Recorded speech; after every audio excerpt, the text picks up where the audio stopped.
Today I will talk about why you should use a tablet in Photoshop, so let's start.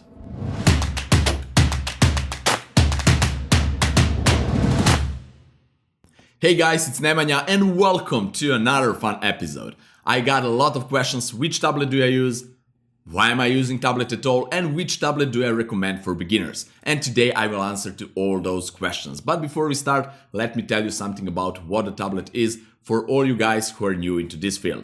Well, basically guys, this is a tablet. It's a piece of hardware that is connected to your computer wirelessly or via USB cable, depends on the model. And of course, with the tablet goes a pen. So you can use this pen to draw anything that you want on this tablet and it will be automatically reflected, automatically will be showed on the screen. It's similar like you're using pen and paper, with that difference that anything you draw on a tablet will be shown on the screen and everything you draw on a paper, it will be automatically there on the paper. I'm using Wacom Intuos Pro medium-sized tablet and I prefer medium-sized and small-sized tablets over the large ones. But there are a lot of artists out there that love to paint on a big surface, large tablets, because they like to have a bigger hand movement all the way from the elbow. My personal preference is to paint basically from a wrist, so I have a smaller hand movement, and that's why the medium and small size tablets are the best for me. If you're a beginner and you want to buy your first tablet but you don't want to spend a big amount of money on that, I really recommend you to buy Wacom Intuos Draw. This is a perfect tablet for beginners. It has 2048 levels of pressure. This is more than enough for any beginner out there. And you have the link to that tablet and to all of my other equipment that I'm using down there in the description, so you can check it out. There are a lot of different brands on the market and I tried a few of them, but I decided to use the Wacom because in my opinion they're the best out there. And this is not a paid commercial. Wacom didn't pay me to say this. This is just a conclusion based on my experience. And I'm using the tablet since 2007 and I cannot imagine my workflow without this thing. This will make my workflow much faster, much more fun to do retouching on the tablet than with the mouse. And of course, it's much easier to do workflow with pen and paper, or actually with the tablet and pen, than with the mouse. It's much more precise, you have a lot of control, pen pressure sensitivity, and so on and so on. So let's jump straight in Photoshop and let me show you what I mean.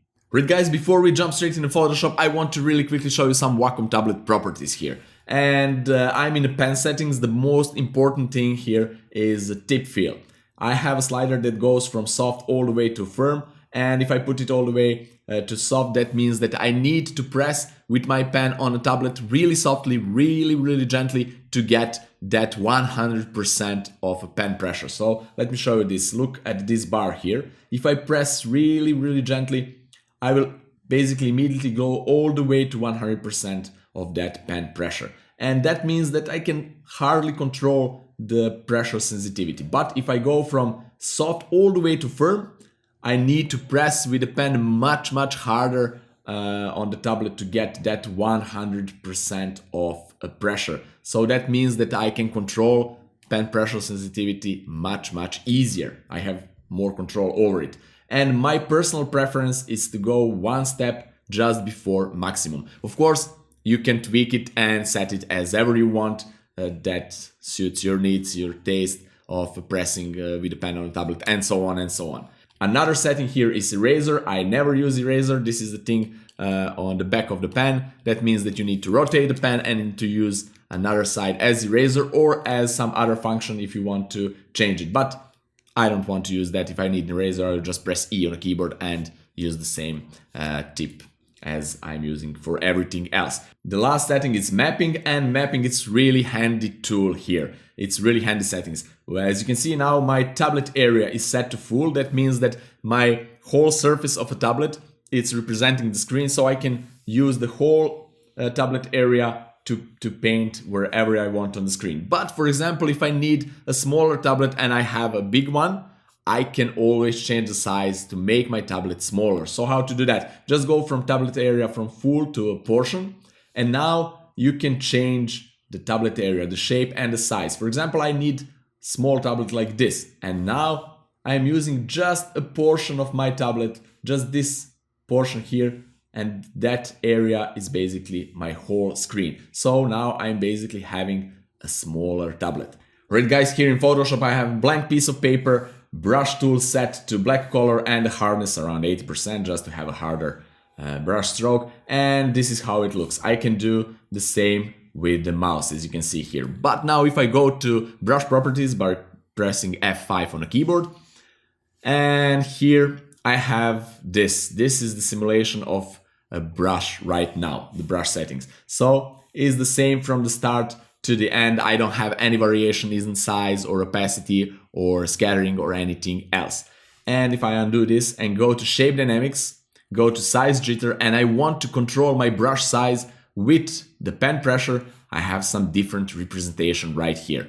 That means, this image means that if I press softly with the brush, I will have a thinner brush tip. If I press harder with the brush, I will have a thicker brush tip. So let me show you really quickly. See, if I press really softly, I will have a thinner brush tip, and then if I press harder and harder and harder, it will get even bigger and bigger and bigger. And this is how it looks. I cannot do this with the mouse. Mouse settings will still be exactly the same. So this is one benefit of using pen pressure sensitivity and the tablet. You can control your brush size with the pen pressure of your pen. This is really great option, and it can save you a lot of time in some situations. All right, another example, let's uncheck this and go to transfer. In transfer, we have opacity jitter, and we can control the brush opacity with a pen pressure. So this is the representation. If we press softly, we will have really transparent brush. If we press harder, we will have more opaque brush. So let me show you. If I press gently, then harder, and harder, I will have more and more opaque brush, and this is really nice. I can create really nice gradient just with the pen pressure. Let's close this. Or I can use this option for dodging and burning. I love to use this opacity jitter set on pen pressure when I'm dodging and burning. Let me show you really quickly. Let's use this elliptical marquee tool. Let's create a circle, right? And now I will use a soft brush, really soft brush like this, and I will try to make a ball like I did in my dodging and burning tutorial, just with one brush stroke. Actually, I will never release my pen from the tablet. Let me show really quickly. I will just control this color with a pen pressure, right? I will press even harder and harder and harder to get nice effect here. Okay, and this is really easy and nice. Let's deselect this.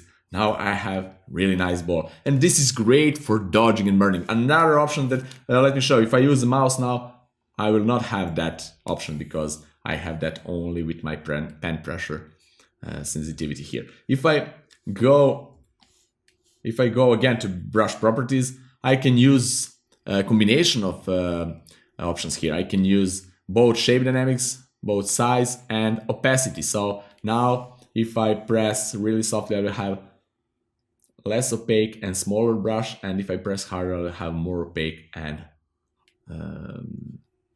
basically bigger brush.